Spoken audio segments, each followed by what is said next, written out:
Hello everyone, welcome to chemistry class. আজকে আমরা ionisation potential বা আয়োনাইজেশন এনথালপি সম্পর্কে পড়ব। ওকে, আয়োনাইজেশন এনথালপিটা কি তাহলে দেখো, মনে করো এটা একটা অ্যাটম। অ্যাটম কথাটার মানে কি? তার n নাম্বার অফ ইলেকট্রন আছে, তার মানে n নাম্বার অফ প্রোটন আছে, মানে nটা হচ্ছে গিয়ে তার অ্যাটমিক নাম্বার, তাই না?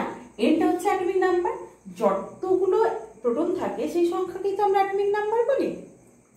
এবার এটা মনে করো অ্যাটম স্টেটে আছে, মানে গ্যাস স্টেটে আছে, ঠিক আছে? মানে আয়রনকে আমরা জানি আয়রন কি গ্যাস স্টেটে থাকে? নর্মালি থাকে না, সলিড স্টেটে থাকে।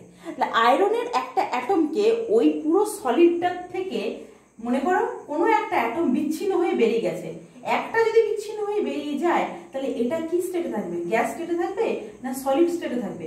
যদি এর সাথে আটকে থাকে তাহলে সলিড স্টেটে থাকবে। কিন্তু আমি কি বললাম, এটা থেকে একটা বিচ্ছিন্ন হয়ে একটা অ্যাটম বিচ্ছিন্ন হয়ে বেরিয়ে গেল, তার মানে এটা গ্যাস স্টেটে আছে। বুঝতে পারলে? এই সলিডটার থেকে এই অ্যাটমটাকে বার করার জন্য তোমাকে একটা এনার্জি দিতে হবে। এই এনার্জিটাকে কাউন্ট করা যাবে না। কোন এনার্জিটাকে কাউন্ট করতে হবে? দেখো, আমি এটাকে গ্যাস স্টেটে নিয়ে এলাম, ঠিক আছে? তাহলে একটা যে কোনো অ্যাটম সে যখন গ্যাস স্টেটে থাকবে তখন সেটাকে আমি তার গ্রাউন্ড স্টেট বা গ্রাউন্ড এনার্জি স্টেট হিসাবে ধরছি, মানে সেটা হচ্ছে ভূমিস্তর, সেটাই সর্বনিম্ন শক্তি স্তর।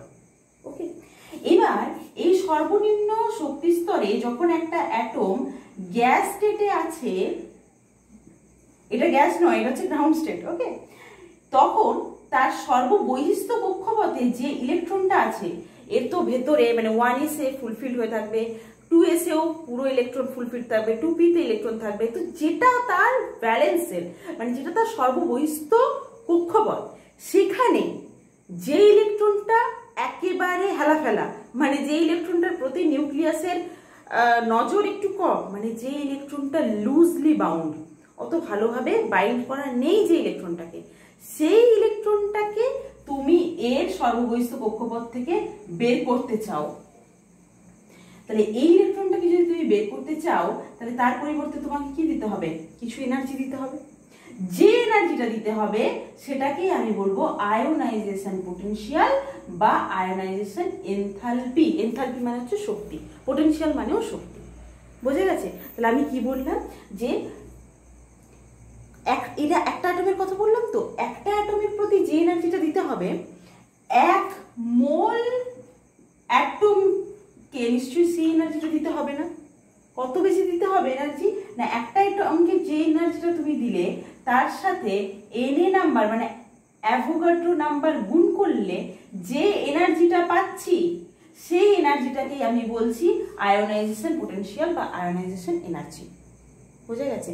মানে আমি একটা অ্যাটম দিয়ে বোঝালাম, জাস্ট বোঝালাম 1 মোল কোনো গ্যাসিয়াস অ্যাটমের সর্ববহিস্থ কক্ষপথে সবচাইতে দুর্বলভাবে আবদ্ধ যে ইলেকট্রনটা, তাকে সম্পূর্ণ নিষ্কাশন করতে যতটা অ্যামাউন্টের এনার্জি দিতে হয় সেই এনার্জিটাকে আমরা বলি আয়োনাইজেশন পোটেনশিয়াল।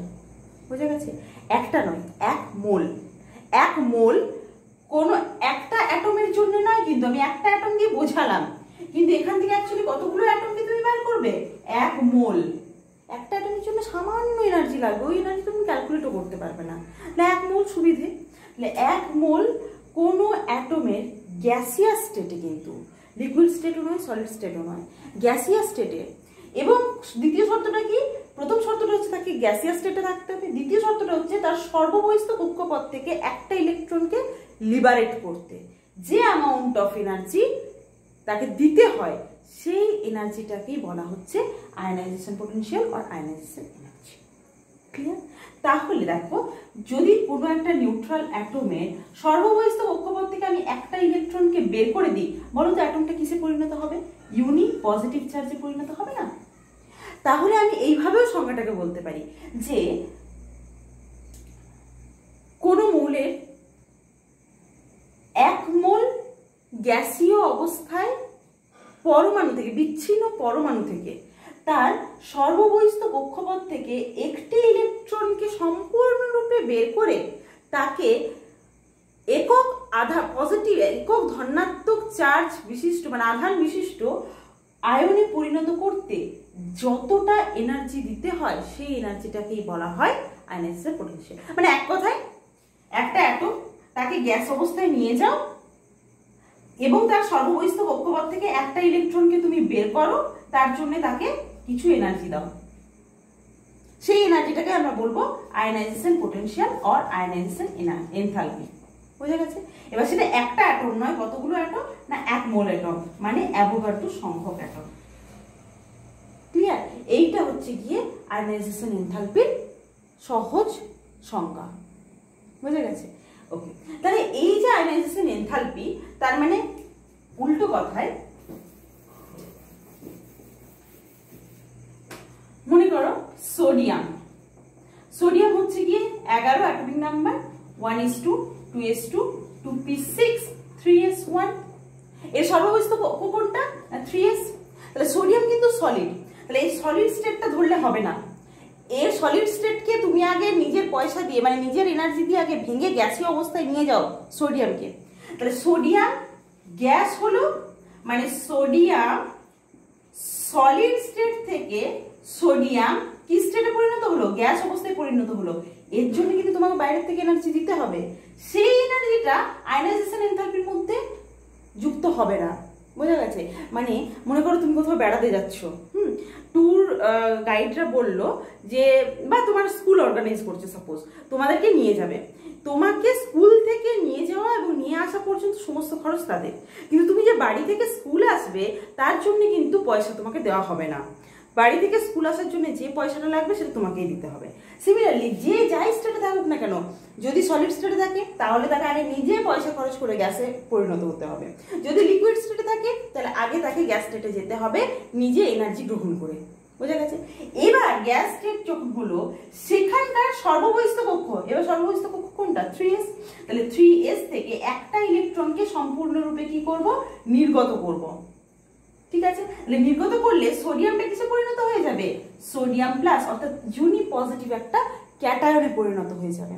তাহলে এইটার জন্য যতটা এনার্জি একে দিতে হবে, যে পরিমাণ এনার্জি একে দিতে হবে, সেই এনার্জিটাকে আমরা বলছি ionisation potential or ionisation enthalpy. বোঝা গেছে? তাহলে বলো তো এখানে কতগুলো সোডিয়ামের অণু আছে? আয়োনাইজেশন এনথালপি যদি এটা হয় তাহলে এখানে কতগুলো সোডিয়ামের অণু আছে? অ্যাভোগাড্রো সংখ্যক, তাই না? তাহলে অ্যাভোগাড্রো সংখ্যক মানে 1 মোল কোনো সোডিয়াম অ্যাটম, সোডিয়াম কেন যে কোনো অ্যাটম গ্যাস অবস্থায় যদি থাকে তাহলে তার সর্ববহিস্থ কক্ষপথ থেকে প্রত্যেকটা অ্যাটম থেকে একটা করে ইলেকট্রন বেরোচ্ছে, মানে Na নাম্বার অফ ইলেকট্রন বেরোবে এবং Na number of sodium cation তৈরি করবে, তাই না? Na নাম্বার অফ ক্যাটায়ন তৈরি করবে আর Na নাম্বার মানে একটা সোডিয়াম থেকে একটা করে ইলেকট্রন বেরোবে, একটা সোডিয়াম ক্যাটায়নে পরিণত হবে, একটা ইলেকট্রন বেরোবে প্রত্যেকটা থেকে, এবং কতগুলো থাকবে? অ্যাভোগাড্রো সংখ্যা। তখন এই যে পুরো ঘটনাটা ঘটতে যতটা এনার্জি তোমাকে দিতে হবে সেই এনার্জিটাকে বলছি ionisation potential or ionisation enthalpy. বোঝা গেছে? Ionisation enthalpy.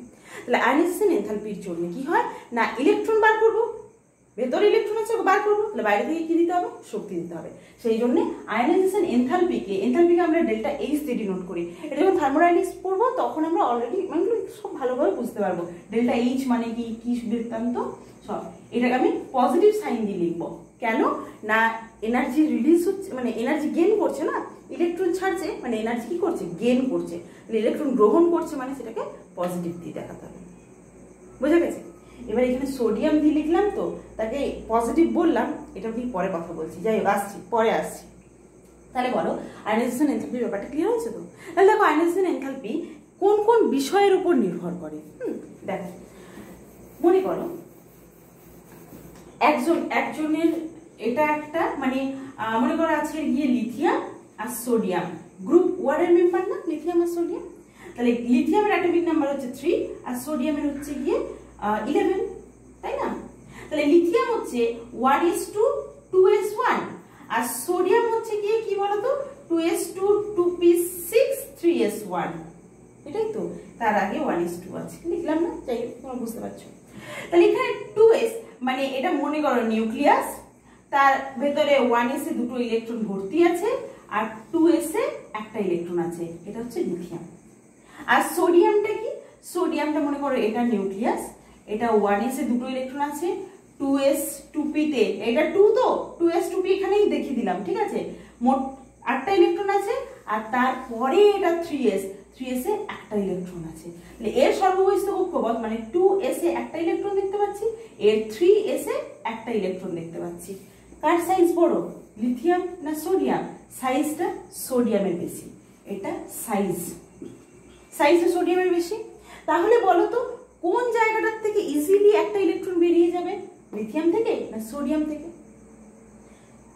নিউক্লিয়াস থেকে কে দূরে আছে, 3 না 2? 3 দূরে আছে। তাহলে নিউক্লিয়াসের আকর্ষণ বলটা কোথায় কম কাজ করছে, এখানে কম কাজ করছে। তাহলে এখানে কম শক্তি দিলেই একটা ইলেকট্রনকে বের করে দেবে, তাই না? সেখানে এখানে তুলনামূলক বেশি শক্তি লাগবে, এই একটা ইলেকট্রনকে লিবারেট করতে ছাড়তে এখানে তুলনামূলক বেশি শক্তি লাগবে, বোঝা গেছে? তাহলে যত সাইজ বড় হবে, মানে মনে করো পটাশিয়াম 19 এর শেষ কক্ষপথ হচ্ছে 4s1, মানে তার সাইজ আরো বড়, সেখান থেকে ইলেকট্রন রিলিজ করতে আরো কম শক্তি লাগবে। তাহলে আমরা বুঝতে পারছি সাইজ যত ইনক্রিজ করবে আয়োনাইজেশন পোটেনশিয়ালের ভ্যালু তত ডিক্রিজ করবে, কমবে, তত সহজেই তাকে বের করে নিতে পারবে। ক্লিয়ার, বোঝা গেছে? উল্টো কথায় সাইজ যদি ডিক্রিজ করে, কমে, তাহলে কি হবে? সহজ কথা, আয়োনাইজেশন পোটেনশিয়াল ইনক্রিজ করবে, নিউক্লিয়াসের তত কাছাকাছি থাকবে, তাকে বের করতে বেশি এনার্জি দিতে হবে, ও বেশি শক্তি দিয়ে ধরে রেখেছে, ওটাকে ভাঙতে আমাকে বেশি শক্তি দিতে হবে, তাই না? তাহলে এক হচ্ছে সাইজের ওপর ডিপেন্ড করে। ক্লিয়ার হয়েছে?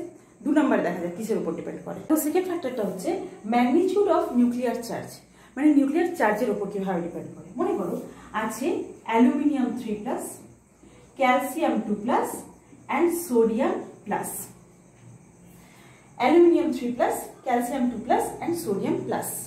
বলো তো এখানে এর ভ্যালেন্স শেল থেকে একটা ইলেকট্রনকে বার করতে এর থেকে বেশি শক্তি দিতে হবে না কম শক্তি দিতে হবে? সিমিলারলি এটা কার শক্তিটা সবচেয়ে বেশি, মানে দেখো এখানে অ্যালুমিনিয়াম, খুব সহজভাবে বলছি, অ্যালুমিনিয়ামের অ্যাটমিক নাম্বার কত? অ্যালুমিনিয়ামের অ্যাটমিক নাম্বার হচ্ছে 13, এর অ্যাটমিক নাম্বার হচ্ছে 13, তার মানে নাম্বার অফ প্রোটন হচ্ছে 13, আর নাম্বার অফ ইলেকট্রন এখানে কত? 3টে ইলেকট্রন বেরিয়ে গেছে, তার মানে 10 হচ্ছে কি নাম্বার অফ ইলেকট্রন, তাই না? 3টে ইলেকট্রন লিবারেট করি তো 3+ হয়েছে। সিমিলারলি এর নাম্বার অফ প্রোটন হচ্ছে গিয়ে 12, and নাম্বার অফ ইলেকট্রন হচ্ছে গিয়ে 10, দুটো ইলেকট্রন বেরিয়ে পর 2+ হয়েছে। এর নাম্বার অফ প্রোটন হচ্ছে গিয়ে 11, আর নাম্বার অফ ইলেকট্রন হচ্ছে গিয়ে 10। দেখো এরা সবাই হচ্ছে আইসো ইলেকট্রনিক স্পেসিস, তাই না? এদের প্রত্যেকের ইলেকট্রন নাম্বার সমান। এবার প্রশ্নটা হচ্ছে যে এখানে কার আয়োনাইজেশন পোটেনশিয়াল বেশি, আয়োনাইজেশন পোটেনশিয়ালের অর্ডারটা কি হবে? দেখো এখানে নিউক্লিয়ার চার্জ তাহলে সবচেয়ে বেশি কার? নিউক্লিয়ার চার্জ এখানে সবচেয়ে বেশি, 13টা ইলেকট্রন 13টা প্রোটন 10টা ইলেকট্রনকে টানছে। এখানে 12টা প্রোটন 10টা ইলেকট্রনকে টানছে, এখানে 11টা প্রোটন 10টা ইলেকট্রনকে টানছে। ভেতরে নিউক্লিয়াসের মধ্যে সবচেয়ে বেশি পজিটিভ চার্জ আছে এখানে, তাই না? 13টা প্রোটন যদি 10টা ইলেকট্রনকে টানে, তার মানে এখানে নিউক্লিয়ার চার্জ কি হবে? সবচেয়ে বেশি হবে, তারপর এখানে, তারপর এখানে। তার মানে এই যে পজিটিভ চার্জের পরিমাণটা যত বাড়বে তত বাইরের কক্ষপথের ইলেকট্রনকে আরো বেশি শক্তি দিয়ে কি করবে? ধরে রাখবে, তাহলে ইলেকট্রনকে লিবারেট করাটা কষ্ট হবে। তাহলে এখানে যদি 13টা প্রোটন 10টা ইলেকট্রনকে, বাইরের কক্ষপথে 10টা ইলেকট্রনকে টানে, তাহলে যে শক্তি দিয়ে টানবে নিশ্চয়ই 12টা প্রোটন 10টা ইলেকট্রনকে তার তুলনায় কম শক্তি দিয়ে টানবে। আর এখানে 11টা প্রোটন 10টা ইলেকট্রনকে আরো কম শক্তি দিয়ে টানবে। তাহলে কার থেকে একটা ইলেকট্রনকে লিবারেট করা সোজা? আয়োনাইজেশন পোটেনশিয়াল মানে কি? যে অবস্থায় আছে তার থেকে, সেই অবস্থার গ্রাউন্ড স্টেট থেকে একটা ইলেকট্রনকে তুমি বার করো, মানে এখানে 10টা ইলেকট্রন আছে, এখানেও 10টা ইলেকট্রন আছে, এখানেও 10টা ইলেকট্রন আছে, এবার তুমি এখান থেকে আরো একটা ইলেকট্রন বের করে 9টা ইলেকট্রন করো, এখানেও 9টা ইলেকট্রন করো, এখানেও 9টা ইলেকট্রন করো, এটাই জানতে চেয়েছে। তো কাকে বেশি শক্তি দিতে হবে? অবশ্যই একে সবচেয়ে বেশি শক্তি দিতে হবে। কেনটা বুঝতে পারলে? এখানে নিউক্লিয়ার চার্জটা সবচেয়ে বেশি, এই চার্জগুলো যত বেশি হবে পজিটিভ চার্জ যত বেশি, আবার উল্টো কথা দেখো না, পজিটিভ চার্জ বেশি তো তার মানে কি পজিটিভ বাইরের নেগেটিভটাকে তো বেশি ভালোভাবে আকর্ষণ করবে। যত আয়নটা বেশি পজিটিভ হবে তত ইলেকট্রনকে লিবারেট করার টেন্ডেন্সি কম হবে, কেননা ইলেকট্রন হচ্ছে নেগেটিভ চার্জ আর সে পজিটিভ হয়ে আছে। পজিটিভ যে হয়ে থাকবে সে কি নেগেটিভকে ছাড়তে চাইবে না আকর্ষণ করে ধরে রাখবে? পজিটিভ নেগেটিভকে তো বেশি আকর্ষণ করবে। তাহলে সেই আকর্ষণ বলটাকে ওভারকাম করে আমাকে যদি ইলেকট্রন লিবারেট করতে হয় তাহলে অনেক বেশি এনার্জি দিতে হবে। তাহলে এর আয়নাইজেশন পোটেনশিয়াল বেশি, তারপর এটা, তারপর এটা। নিউক্লিয়ার চার্জ যত বাড়বে আয়নাইজেশন পোটেনশিয়ালের ভ্যালু তত ইনক্রিজ করবে। ক্লিয়ার? এবার নেক্সট ফ্যাক্টরটা। আচ্ছা, এখানে আরেকটা কথা বলি। মনে করো আছে F minus O2 minus N3 minus, এটাও তো নিউক্লিয়ার চার্জ, পজিটিভ নাও হতে পারে, নেগেটিভও হতে পারে। এখানে কার আয়নাইজেশন পোটেনশিয়াল বেশি? মানে কার থেকে একটা ইলেকট্রনকে আমি সহজেই বের করে নিতে পারবো? সহজে বের করে নিতে পারবো মানে আয়নাইজেশন পোটেনশিয়ালের ভ্যালু কম, আর বেশি শক্তি দিয়ে বার করতে হলে আয়নাইজেশন পোটেনশিয়ালের এনার্জি বেশি। দেখো এখানে ফ্লুরিনের নাম্বার অফ প্রোটন কত? 9, আর এখানে নাম্বার অফ ইলেকট্রন হচ্ছে গিয়ে নেগেটিভ মানে 10, একটা নেগেটিভ মানে 10। এখানে নাম্বার অফ প্রোটন হচ্ছে গিয়ে কত? 8, আর ইলেকট্রন হচ্ছে গিয়ে কত? 10। দুটো ইলেকট্রন প্রবেশ করেছে বলে 2 নেগেটিভ। এখানে সিমিলারলি নাম্বার অফ প্রোটন হচ্ছে 7 আর নাম্বার অফ ইলেকট্রন 10, এরাও আইসো ইলেকট্রনিক। তাহলে এখানে 9টা প্রোটন 10টা ইলেকট্রনকে টানছে, এখানে 8টা প্রোটন 10টাকে টানছে, এখানে 7টা প্রোটন 10টাকে টানছে। তাহলে কে কার মানে নিউক্লিয়ার ফোর্স অফ অ্যাট্রাকশনটা বেশি? অবশ্যই 9টা প্রোটন 10টা ইলেকট্রনকে টানছে। এখানে 7টা মাত্র প্রোটন 10টা ইলেকট্রনকে নিশ্চয়ই অত ভালোভাবে টানতে পারবে না। তাহলে আয়নাইজেশন পোটেনশিয়ালের ভ্যালু দেখা যাচ্ছে এখানে নিউক্লিয়ার চার্জটা বেশি, তার মানে আয়নাইজেশন পোটেনশিয়ালের ভ্যালুটা বেশি। তার মানে যত নেগেটিভিটি ইনক্রিজ করবে তত আয়নাইজেশন পোটেনশিয়ালের ভ্যালু ডিক্রিজ করবে, যত নেগেটিভিটি ইনক্রিজ করবে। বোঝা গেছে? নেগেটিভিটি বাড়লে আয়নাইজেশন পোটেনশিয়াল ডিক্রিজ করবে, আর পজিটিভিটি বাড়লে আয়নাইজেশন পোটেনশিয়াল ইনক্রিজ করবে। ক্লিয়ার? নেক্সট হচ্ছে স্ক্রিনিং এফেক্ট অর সিল্ডিং এফেক্ট। আমরা অনেকবার পড়লাম যে স্ক্রিনিং এফেক্টের অর্ডার এইভাবে যায়, তাই না? অনেকবার পড়েছিলাম। এস এর স্ক্রিনিং এফেক্ট সবচেয়ে বেশি, তারপর পি, তারপর ডি, তারপর এফ। তাহলে মনে করো কারোর ভ্যালেন্স সেলে এস আছে, কারোর পি আছে, কারোর ডি আছে, কারোর এফ আছে। কোথায় নিউক্লিয়াসটা খুব ভালোভাবে আকর্ষণ করতে পারবে বাইরের ইলেকট্রনটাকে? আমাকে আয়নাইজেশন পোটেনশিয়াল মানে কি, যাই থাকুক না কেন বাইরের ইলেকট্রনটাকে বের করতে যে অ্যামাউন্ট অফ এনার্জি দিতে হয় সেই এনার্জিটাকেই তো বলবো আয়নাইজেশন পোটেনশিয়াল, তাই না? মনে করো এখানে এস আছে, এস নিউক্লিয়াসকে খুব স্ক্রিন করবে মানে আড়াল করবে। কেন? না যাতে এই ইলেকট্রনটাকে আকর্ষণ করতে না পারে। আবার মনে করো কারোর একজনের নিউক্লিয়াস এটা এফ অরবিটাল, আর এখানে একটা ইলেকট্রন আছে, এটাকে আমি লিবারেট করতে চাইছি। এই ইলেকট্রনটাকে লিবারেট করতে এনার্জি দিতে হবে। এফ নিউক্লিয়াসকে অত ভালোভাবে আড়াল করতে পারে না, স্ক্রিন করতে পারে না। তাহলে এই নিউক্লিয়াস এর যে ফাঁকা জায়গাগুলো আছে তা সেখান থেকে এই ইলেকট্রনটাকে কি করবে? নিজের দিকে আকর্ষণ করবে। তাহলে এই যেহেতু স্ক্রিনিং এফেক্ট এফ এর কম, তাহলে বাইরের ইলেকট্রনের প্রতি আকর্ষণ বল কি অনেক বেশি। তাহলে বেশি মানে এই ইলেকট্রনটাকে সে ভালোভাবে ধরে রাখবে। তাহলে এই ইলেকট্রনটাকে বের করতে হলে আমাকে বেশি এনার্জি দিতে হবে। ওয়েরাস এখানে এই এস নিউক্লিয়াসকে খুব ভালোভাবে গার্ড করে আছে, স্ক্রিন করে আছে। তার ফলে এই ইলেকট্রনের প্রতি এর আকর্ষণ বলটা অনেক দুর্বল। তাহলে এই ইলেকট্রন সেই মা বাবার সেই আদর না পাওয়া ছেলেটার মতো ঘুরে বেড়াচ্ছে। তাহলে এই ইলেকট্রনটাকে বের করে নেওয়াটা অনেক বেশি সহজ, মানে কম শক্তি দিলেই এটা বেরিয়ে যাবে। তাহলে এসপিডিএফ এর সিল্ডিং এফেক্ট যদি এই অর্ডারে যায়, তার মানে আয়নাইজেশন পোটেনশিয়ালটা কোন অর্ডারে যাচ্ছে? ওই অর্ডারেই যাবে। এর আয়নাইজেশন পোটেনশিয়াল সবচেয়ে কম, তারপরে পি আয়নাইজেশন পোটেনশিয়াল, তারপরে ডি এর আয়নাইজেশন পোটেনশিয়াল, সবচেয়ে বেশি হচ্ছে এফ এর আয়নাইজেশন পোটেনশিয়াল। বুঝে গেছে? কেননা এ বাইরের ইলেকট্রনটাকে বেশি আকর্ষণ করতে সাহায্য করছে, যেহেতু এর আড়াল করার প্রবণতা কম। ক্লিয়ার? বোঝা? যেমন মনে করো কপার আর পটাশিয়াম 19 আর কপার হচ্ছে গিয়ে 29। ঠিক আছে, তাহলে এর ইলেকট্রনিক কনফিগারেশন করো। 1s2 2s2 2p6 3s2 3p6 4s1 আর 3d10 এক্সেপশনাল হয় না, এটা 4s2 3d9 হওয়ার কথা, কিন্তু হোমস রুল অনুযায়ী মোর স্টেবিলিটি পাওয়ার জন্য এই কনফিগারেশনটা হয় বলেছি। আর এটা কি হয় পটাশিয়ামটা 1s2 2s2 2p6 3s2 3p6 and 4s1। এখানে 3d তে কোনো ইলেকট্রন ঢোকে না, তাহলে এরও ভ্যালেন্স সেলের ইলেকট্রনটা কত 4s1, এরও ভ্যালেন্স সেলের ইলেকট্রনটা হচ্ছে 4s1। শুধু পার্থক্যটা কোথায়? পার্থক্যটা হচ্ছে পটাশিয়ামের কোনো 3d তে কোনো ইলেকট্রন নেই, whereas কপারে কিন্তু 3d তে 10টা ইলেকট্রন আছে।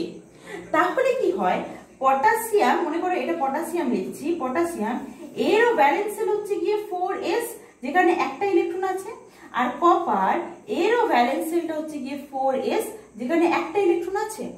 পার্থক্যটা হচ্ছে এর 3d তে কোনো ইলেকট্রন নেই আর এর 3d টা সম্পূর্ণ ফিল্ড, এখানে 10টা ইলেকট্রন আছে। বোঝা গেছে?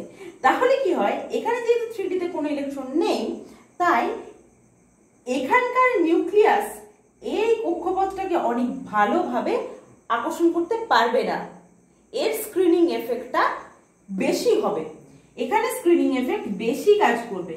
যেখানে এখানে 3d তে দেখো ইলেকট্রন আছে, 3d যেহেতু কাজ করছে, d এর কি হয় স্ক্রিনিং এফেক্ট বেশি হয়, মানে হ্যাঁ d এর স্ক্রিনিং এফেক্ট কম হয়, সরি d এর স্ক্রিনিং এফেক্ট কি হয় না কম হয়, s এর তুলনায় d এর স্ক্রিনিং এফেক্ট কম হয়। তাহলে এখানে যদি কম হয় তাহলে কপারের নিউক্লিয়াস এই 4s এর ইলেকট্রনটাকে বেশি ভালোভাবে আকর্ষণ করছে। ওকে, তাহলে এখান থেকে একটা ইলেকট্রনকে লিবারেট করতে হলে এখানে সেই অ্যামাউন্ট অফ এনার্জিটা দিতে হবে যেটা দিয়ে কপার এই 4s টাকে আকর্ষণ করছে, আর এখানে সেই অ্যামাউন্ট অফ এনার্জিটা দিতে হবে যেখানে পটাশিয়াম এই 4s টাকে আকর্ষণ করছে। যেহেতু এখানে স্ক্রিনিং এফেক্টটা বেশি, তাই এখানে বেশি এনার্জি দিতে হবে, আর এখানে যেহেতু ডি আছে তাই স্ক্রিনিং এফেক্ট কি, স্ক্রিনিং এফেক্ট কম, তাই এখানে কম শক্তি দিতে হবে। বোঝা গেছে? তাহলে আয়নাইজেশন পোটেনশিয়াল কোথায় বেশি? এখানে বেশি, পটাশিয়ামে বেশি, কপারে কম। ক্লিয়ার? সবচেয়ে ইম্পর্টেন্ট ফ্যাক্টরটা বলছি, half field and fully field orbital. এটা তোমরা সবাই ভালোভাবে বুঝতে পারছো। দেখো, মনে করো নাইট্রোজেন, ওকে, আর অক্সিজেন, এই দুটো নিয়ে কম্পেয়ার করবো। নাইট্রোজেন অ্যাটমিক নাম্বার 7, অক্সিজেনের 8, এদের ইলেকট্রনিক কনফিগারেশন করো। প্রশ্নটা হচ্ছে ionisation potential of nitrogen and oxygen, which one is greater and why? ঠিক আছে, নাইট্রোজেনের আয়নাইজেশন পোটেনশিয়ালের মান বেশি না অক্সিজেনের বেশি, এবং কেন? প্রশ্নটা কেন? ওকে, তাহলে এবার দেখো কি হয়। নাইট্রোজেনের 1s2 2s2 2p3, আর অক্সিজেনের কি হবে 1s2 2s2 2p4। ঠিক আছে, দেখো কি কত রকম ভাবে প্রশ্নটাকে দেয়, একটু ভালো করে দেখো। ব্যালেন্স সেলটা শুধুমাত্র লিখছি, হ্যাঁ, 2s এ দুটো ইলেকট্রন আর 2p তে হচ্ছে গিয়ে 1 2 3টে ইলেকট্রন, আর এখানে অক্সিজেনের হচ্ছে দুটো ইলেকট্রন, আর মানে 2s হচ্ছে দুটো ইলেকট্রন, আর এখানে হচ্ছে গিয়ে 4টে ইলেকট্রন, পিতে 4টে ইলেকট্রন। প্রশ্নটা হচ্ছে দেখো, পর্যায় সারণীতে আমাদের পর্যায় সারণীতে 13 14 15 16 17 18 এরাই তো হচ্ছে পি ব্লক এলিমেন্ট। পি ব্লকের দেখা যায় 15তে আছে গিয়ে নাইট্রোজেন, 16তে আছে গিয়ে অক্সিজেন, মানে boron, carbon, nitrogen, oxygen, fluorine and নিয়ন। প্রশ্নটা হলো যত লেফট থেকে রাইটের দিকে যাব তত নিউক্লিয়ার ফোর্স অফ অ্যাট্রাকশন কি হয়, ইনক্রিজ হয়, তাই সাইজটা কি হয় না ডিক্রিজ করে। তাহলে সাইজটা যদি ডিক্রিজ করে তাহলে সাইজ যত ছোট হবে নিউক্লিয়াসের চার্জ, মানে নিউক্লিয়াসের আকর্ষণ বলটা তত কি হচ্ছে, বাড়ছে, তার মানে ইলেকট্রনটাকে ছেড়ে দেওয়াটা কঠিন হবে, মানে আয়োনাইজেশন পোটেনশিয়ালের ভ্যালু কি হয় না ইনক্রিজ করে যত লেফট থেকে রাইটের দিকে যাব। ওকে, তার মানে এর তুলনায় এর সাইজ ছোট, এর তুলনায় এর সাইজ ছোট, এর তুলনায় এর সাইজ ছোট এন্ড সো অন। তার মানে নিউক্লিয়ারের ফোর্স অফ অ্যাট্রাকশনটা নিউক্লিয়াস বাইরের কক্ষপথকে ভালোভাবে আকর্ষণ করছে এই দিক থেকে এদিকে যত যাব, তার মানে আয়োনাইজেশন পোটেনশিয়ালের ভ্যালুটাও বাড়ছে, মানে ইলেকট্রন শেষ কক্ষপথের একটা ইলেকট্রনকে লিবারেট করতে বেশি শক্তি দিতে হচ্ছে। ঠিক আছে। দেখা যায় যে বোরনের তুলনায় কার্বনকে বেশি শক্তি দিতে হচ্ছে, ঠিক আছে, কার্বনের তুলনায় নাইট্রোজেনকেও বেশি শক্তি দিতে হচ্ছে, ঠিক আছে, আবার অক্সিজেনের তুলনায় ফ্লুরিনকেও বেশি শক্তি দিতে হচ্ছে, ঠিক আছে, এটা তো অনেক বেশি হাইলি স্টেবল S2P6 হয়ে থাকে তাই, 2s2 2p6 হয়ে থাকে তাই। কিন্তু এখানে দেখা যায় নাইট্রোজেনের আয়নাইজেশন পোটেনশিয়াল অক্সিজেনের তুলনায় বেশি হয়ে যায়, এখানটা কিন্তু অর্ডারটা ব্রেক করে যায়। কেন বলো তো কেন? কারণ নাইট্রোজেনের পিটা হাফ ফিল্ড হয়ে আছে আর অক্সিজেনের পিটা কি হয়ে আছে, more than half field, just একটা মাত্র ইলেকট্রন বেশি আছে, তাই না, মোর দ্যান হাফ ফিল্ড, একটা ইলেকট্রন বেশি আছে। এই ইলেকট্রনটা যদি কোনোভাবে অক্সিজেন ছেড়ে দিতে পারে তাহলে হাফ ফিল্ড অরবিটাল হয়ে যাবে। তাহলে এখান থেকে একটা ইলেকট্রনকে বের করাটা সহজ না এখান থেকে একটা ইলেকট্রনকে বের করা সহজ? নাইট্রোজেনের আয়নাইজেশন পোটেনশিয়াল কথাটার মানে হচ্ছে নাইট্রোজেনের শেষ কক্ষপথ থেকে একটা ইলেকট্রনকে লিবারেট করা, করতে গেলে এর হাফ ফিল্ডটা ব্রেক করে যাবে, আর এখানে একটা ইলেকট্রনকে বের করতে গেলে এই হাফ ফিল্ড অরবিটাল হয়ে যাবে। তাহলে কোনটা বেশি সহজ? নিশ্চয়ই এটা। তাহলে এখানে কম এনার্জি দিলেই ও হাফ ফিল্ড হয়ে যাবে, ও বলবে আমাকে আমাকে নিয়ে চলো, আমার অরবিটাল হাফ ফিল্ড হবে, স্টেবল হবে, আর এ অলরেডি স্টেবল, এ তো কিছুতেই ছাড়তে চাইবে না, না আমি একটা ইলেকট্রন ছাড়লে আমার স্টেবিলিটি নষ্ট হয়ে যাবে। তাহলে অক্সিজেনের তুলনায় এর আয়নাইজেশন পোটেনশিয়ালের value, ionization potential of nitrogen is much more greater than ionization potential of oxygen. কেন বুঝতে পেরেছো? এর ভ্যালেন্স শেলটা হাফ ফিল্ড হয়ে থাকে আর এ জাস্ট একটা বেশি হাফ ফিল্ডের চাইতে ও ইজিলি ছেড়ে দেবে। ক্লিয়ার? মনে করো কারোর ফুললি ফিল্ড হয়ে আছে, সেই ইলেকট্রন কোনোভাবেই ছাড়তে চাইবে না, যেমন নিয়ন, নিয়ন কি থাকে, নিয়ন এর 10টা ইলেকট্রন হয়ে থাকে, তাই না? তাহলে 1s2 2s2 2p6 হয়ে থাকে, 2s এ 2টো ইলেকট্রন আর p তে কটা ইলেকট্রন, 6টা। ও কোনোভাবেই তুমি যতই এনার্জি দাও না কেন ওর এই একটা ইলেকট্রনকে ছাড়াতে প্রচুর অ্যামাউন্ট অফ এনার্জি লাগবে, কারণ ও হাইলি স্টেবল হয়ে আছে, ও কোনো অবস্থাতেই একটা ইলেকট্রনকে লিবারেট করতে চাইবে না, তাই এর আয়নাইজেশন এনার্জির ভ্যালু সবচেয়ে বেশি। বোঝা গেছে? ধরো তোমাকে প্রশ্ন করলো যে গ্রুপ 18-এরই ওপর থেকে নিচের দিকে নামলে আয়নাইজেশন পোটেনশিয়ালের ভ্যালু বাড়বে না কমবে না একই থাকবে? সবাই তো খুব স্টেবল, NH26, তাহলে কি একই থাকবে? না, একই থাকবে না, সাইজটা বাড়ছে, নিউক্লিয়াস থেকে দূরত্ব বাড়ছে, ইলেকট্রন লিবারেট করাটা তুলনামূলক সহজ হবে। ওপর থেকে যত নিচের দিকে নামবো, শুধু গ্রুপ 18-এর জন্য নয় সবার জন্য, ওপর থেকে যত নিচের দিকে নামবো তত আয়নাইজেশন পোটেনশিয়ালের ভ্যালু কমবে। ওপর থেকে যত পিরিয়ডিক টেবিলের ওপর থেকে যত নিচের দিকে নামবো সাইজটা কি হচ্ছে, ইনক্রিজ করছে, নিউক্লিয়ার ফোর্স অফ অ্যাট্রাকশনটা কি হচ্ছে, ডিক্রিজ করছে, ভ্যালেন্স সেলের একটা ইলেকট্রনকে লিবারেট করাটা তত সহজ হচ্ছে, মানে আয়নাইজেশন পোটেনশিয়ালের ভ্যালু কমছে। ক্লিয়ার? তাহলে যদি প্রশ্ন করে যে পিরিয়ডিক টেবিলে লেফট থেকে রাইটের দিকে গেলে আয়নাইজেশন পোটেনশিয়ালের ভ্যালুটা কি হবে, তাহলে লেফট থেকে রাইটের দিকে গেলে তোমরা পরিষ্কার জানো যে যত আমি বাম থেকে ডান দিকের দিকে যাব তত সাইজটা কি হবে, ডিক্রিজ করবে, nuclear force of attraction increase করবে, মানে নিউক্লিয়াস বাইরের কক্ষপথকে খুব ভালোভাবে আকর্ষণ করবে, তাহলে ইলেকট্রনকে রিলিজ করাটা কঠিন হবে, মানে বেশি এনার্জি লাগবে, আয়নাইজেশন পোটেনশিয়ালের মানটাও ইনক্রিজ করবে। দু একটা এক্সেপশন আছে, যেমন নাইট্রোজেন অক্সিজেন আমি দেখলাম সেরকম 15 আর 16 এই গ্রুপটাতে কিন্তু সবারই সমস্যা হবে, কারণ এখানে হাফ ফিল্ড হয়ে আছে, সিমিলারলি ওখানে ফুল ফিল্ড হয়ে আছে। ঠিক আছে, ওকে। কয়েকটা জায়গায় তাহলে এক্সেপশন আছে, এক্সেপশন মানে তার ইলেকট্রনিক কনফিগারেশন করবে, অবশ্যই দেখবে সেখানে হয় কেউ হাফ ফিল্ড হয়ে আছে, নাহলে কেউ more than half field less than half field এরকম হয়ে আছে, তাই সেখানে এক্সেপশন আছে। ওকে, এক্সেপশনাল প্রশ্ন দিলে বা উত্তর খুঁজে পাচ্ছ না কি হবে, তার চট করে ইলেকট্রনিক কনফিগারেশন করে নেবে, তাহলেই তুমি বুঝতে পারবে যে সেখানে কেন এই অর্ডারটা হচ্ছে। ওকে, আর যদি বলে ওপর থেকে নিচের দিকে নামলে আয়নাইজেশন পোটেনশিয়াল ভ্যালু কি হবে, খুব সোজা, ওপর থেকে নিচের দিকে নামলে সাইজ ফ্যাক্টর কি করছে, ইনক্রিজ করছে, নিউক্লিয়ার ফোর্স অফ অ্যাট্রাকশন কি করছে, ডিক্রিজ করছে, ইলেকট্রন লিবারেট করা সোজা, কম পয়সা দিলে ইলেকট্রন ছেড়ে দেবে, তাই না? আয়নাইজেশন পোটেনশিয়াল এনার্জি কম, ডিক্রিজ করবে, কম এনার্জি দাও বের করে নিয়ে চলে যাও। এখানে একটা প্রশ্ন থাকে যে সোডিয়াম বা পটাশিয়াম এদের শুরুতে যেটা বলেছিলাম যে আমি পরে বলছি, দেখো একটা কথা, সোডিয়াম পটাশিয়াম এদের আয়নাইজেশন পোটেনশিয়াল ভ্যালু অ্যাকচুয়ালি কি হয় জানো তো? পজিটিভ হয় না, হয় নেগেটিভ। পজিটিভ মানে কি? এনার্জি সে গ্রহণ করে, কিন্তু সোডিয়াম বা পটাশিয়াম এনার্জি গ্রহণ করে না, উল্টে ছেড়ে দেয়। মানে তুমি ইলেকট্রনও নাও এনার্জিও নাও, কারোর ক্ষেত্রে এটা হয় না। এদের মোটামুটি গ্রুপ 1 and 2 এর কিছু মৌলের ক্ষেত্রে এটা হয়। সোডিয়ামকে আমরা ওই জন্য নর্মালি মানে বাইরে রাখতে পারি না। বাইরে রাখলে কি হবে বলো তো? বিস্ফোরণ হবে। সোডিয়াম মেটালকে যদি আমি বাইরে রাখি, সে কি করে? সোডিয়ামের একটা মাত্র ইলেকট্রন বেশি আছে না, তাহলে ও কি করবে?